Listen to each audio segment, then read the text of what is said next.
नमस्कार, आप देख रहे हैं बुलंद आवाज पूजा सिंह के साथ। दोस्तों, इस बार 2024 लोकसभा चुनाव बड़े बदलाव का संकेत दे रहा है।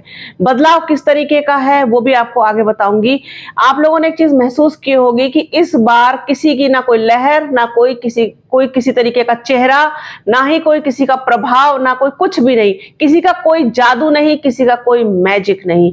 इस बार कुछ नहीं चला। तो आखिरकार इस बार चल क्या रहा है?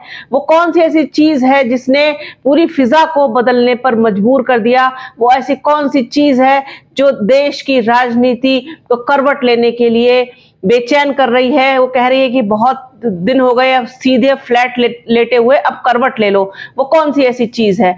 जब चुनाव शुरू हुए, जब तारीखों का ऐलान हुआ, तब उस वक्त भारतीय जनता पार्टी, प्रधानमंत्री नरेंद्र मोदी ने एक नारा दिया, एक नैरेटिव सेट किया कि अब की बार 400 पार, अब की बार फिर से मोदी सरकार, एक बार और मौका दीजिए, तीसरी बार और मौका दीजिए और प्रधानमंत्री नरेंद्र मोदी के हाथ मजबूत कीजिए और ऐसा कीजिए, देश को आगे लेके जाने के लिए तमाम तरीके की दुहाइयां दी गई, सब कुछ किया गया। लेकिन जब पहला चरण आया, तब पहले चरण में ही चीज क्लियर हो गई, साफ हो गई कि इस बार कोई चेहरा नहीं, कोई नाम नहीं, कोई मैजिक नहीं। आप ये देखिए कि यहां तक कि राम मंदिर का मुद्दा नहीं। जब 22 जनवरी 2024 को अयोध्या में राम मंदिर में प्राण प्रतिष्ठा हुई रामलला की, उस वक्त जिस तरीके का इवेंट पूरा बनाया गया, ऐसा लग रहा था कि ये वाला जो मुद्दा है वो 2024 के चुनाव में, चूंकि चुनाव से एन पहले ये सारा कार्यक्रम इवेंट के तौर पर आयोजित किया गया, तो ये सारी चीजें लग रही थी कि इस बार ये बहुत सर चढ़ के बोलेगा और एक जादू की तरह से काम करेगा और लोग एकदम टूट करके भारतीय जनता पार्टी को वोट देंगे और वोट मतदान प्रतिशत जो है वो छप्पर फाड़ के होगा। इस तरीके की सारी चीजें आदमी सोच रहा था, हम भी सोच रहे थे, मीडिया भी सोच रही थी, पत्रकार सोच रहे थे, सब लोग सोच रहे थे। लेकिन पहला चरण जैसे ही हुआ तो धड़ाम से गिरे ये सारी चीजें, सारे नैरेटिव ध्वस्त हो गए।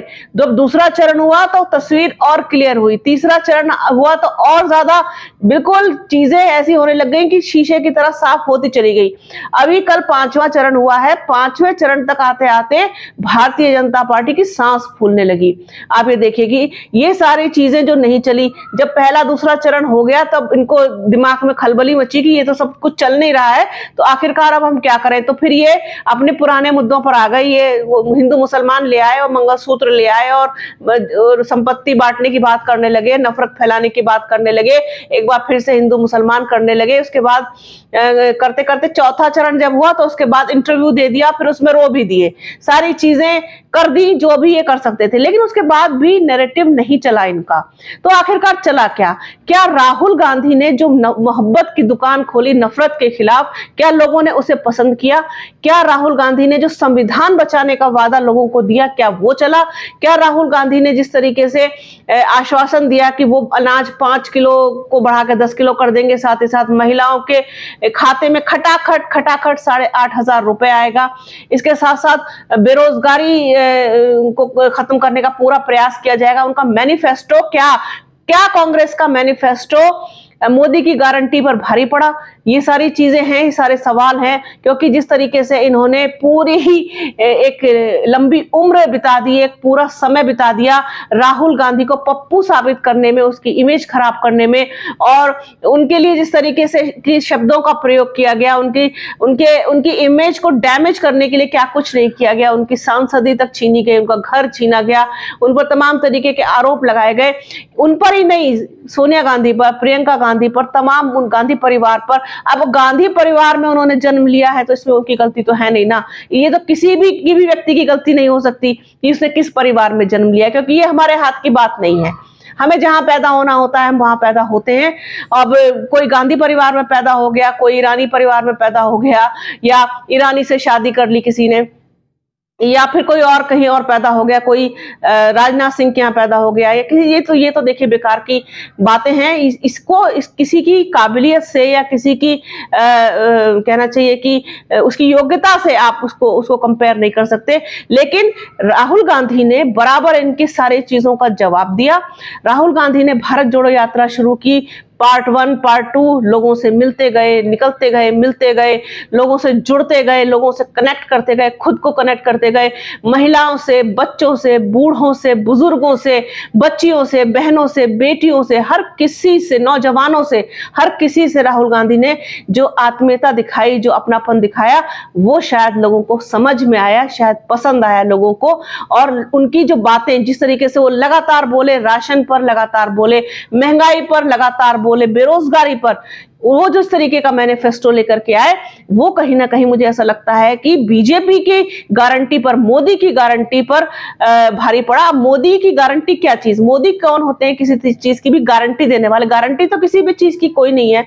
हाँ, आप एक संकल्प पत्र लेकर के आ सकते हैं। और वैसे भी प्रधानमंत्री नरेंद्र मोदी के झूठ से, उनके वादों से, उनके जुमलों से लोग अब त्रस्त हो चुके हैं। उनको पता चल चुका है लोगों को कि पिछले 10 सालों में जो सपने हमको दिखाए गए थे, सपने देखिए, सपने हिंदू मुसलमान कर देने के सपने, जिस तरीके से, ये तो बाद में इन्होंने 2019 में उस चीज को ज्यादा हवा दी, लेकिन ये जिस तरीके से लेकर के आए थे खुद को कि हम काला धन वापस लेकर के आएंगे, नोटबंदी हमने इसीलिए की है, और हम जीएसटी के बाद हम बहुत सारी चीजों को फेयर कर देंगे, और देश में हम क्या कहते हैं, विकास की गंगा बहा देंगे, और इतने सारे नौकरियां देंगे, इतने सारे खातों में 15-15 लाख रुपए आएंगे। ये सब चीजें जो लोगों को दिखाई थी, जो सब्ज बाग लोगों को दिखाए थे, वो दिया तो कुछ नहीं, उल्टा छीनने पर आमादा हो गए। कहां कहां से लोगों का पैसा कट रहा है, कहां कहां से लोगों का टैक्स कट रहा है, इस बारे में लोगों को पता ही नहीं है।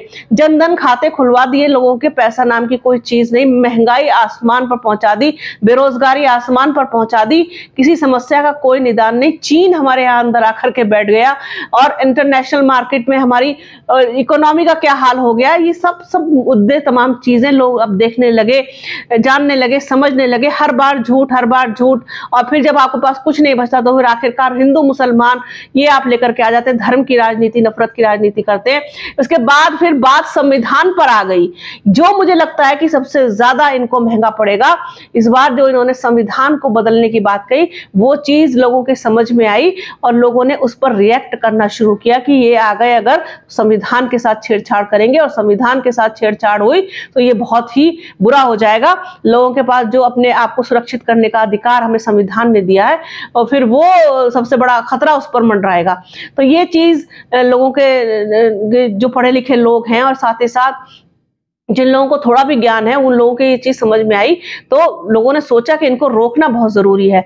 और तो कहीं ना कहीं जो विपक्ष ने एक मैसेज देने का काम किया संविधान के प्रति, वो शायद ठीक से कन्वे हो गया और लोगों को समझ में भी आया। तो अब राहुल गांधी का जो मैजिक है, जो राहुल गांधी की बातें हैं, जो उनका जो मैनिफेस्टो है, वो लोगों को समझ में आया। तो अब क्या राहुल गांधी दुलारे बन गए हैं लोगों के?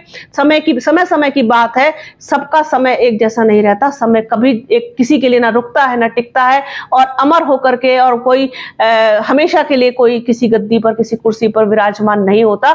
एक ना एक दिन हर व्यक्ति का समय पूरा होता है, हर व्यक्ति का रिटायरमेंट होता है, हर व्यक्ति को, खासतौर पर राजनीति में जहां जनता चुनती है, जनादेश देती है जिस तरीके का, वो स्वीकार करना ही पड़ता है। तो क्या इस बार बड़े बदलाव होंगे? क्या इस बार कुछ जनता ने मूड बना लिया है कि इस बार हम पूरी तरीके से बदलाव करेंगे, हम झूठ की जगह हम उन लोगों को लेकर के आएंगे जो वास्तव में देश के लिए, देश की प्रगति के लिए, विकास के लिए काम करें? और क्या लोगों का अब विश्वास राहुल गांधी में जगने लगा है, राहुल गांधी में ऑप्शन दिखने लगा है? जो लोग हमेशा ये बात करते हैं कि अरे प्रधानमंत्री नरेंद्र मोदी नहीं तो फिर कौन, बीजेपी नहीं तो फिर कौन, हम किसको वोट दें, इसे तो फिर ठीक है कि हम कमल के फूल को ही दे देते हैं। तो इस तरीके का जो नैरेटिव एक सेट हो चुका था, क्या उस नैरेटिव को तोड़ने का काम किया है राहुल गांधी ने? क्या राहुल गांधी में जो विश्वास लोगों का बढ़ा है, उसे लोग आगे तक लेकर के जाना चाहते हैं? तो ये सारी चीजें हैं, ये समय बताएगा। 4 जून के बाद चीजें तय होंगी, और उसके बाद भी तय होंगी कि क्या होता है, राजनीति किस करवट बैठती है देश की। तो ये सारी चीजें थी, सोचा अपने दर्शकों के साथ को शेयर किया जाए। तो बने रहिए बुलंद आवाज के साथ, हमारे चैनल को लाइक कीजिए, शेयर कीजिए, सब्सक्राइब कीजिए, बेल आइकन जरूर दबाइएगा। अपना और अपनों का बहुत ख्याल रखिए। जल्द मिलूंगे आपसे एक नए वीडियो में, एक नए मुद्दे के साथ। तब तक के लिए जय हिंद।